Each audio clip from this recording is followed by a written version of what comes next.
I am Rodrigo Roa Duterte. That's my first middle name is Roa. His surname is Duterte. To my countrymen, just to give you the current situation, I am about to land sa galing ako Dubai. Sa long flight. Okay na po. Doon ako. Yes, sir.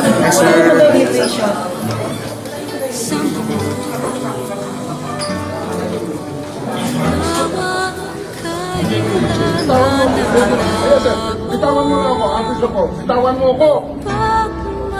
The right to remain silent. Everything you say can and will be used against you in the court of law. You have the right for an attorney. If you are at the court an attorney will be reported to you. Do you understand this right? You are under arrest for obstruction of justice in 2019. Let's go. What's up, please? Go na. Tayong lahat ay kakalahagi. Sa ulo sa dagat sa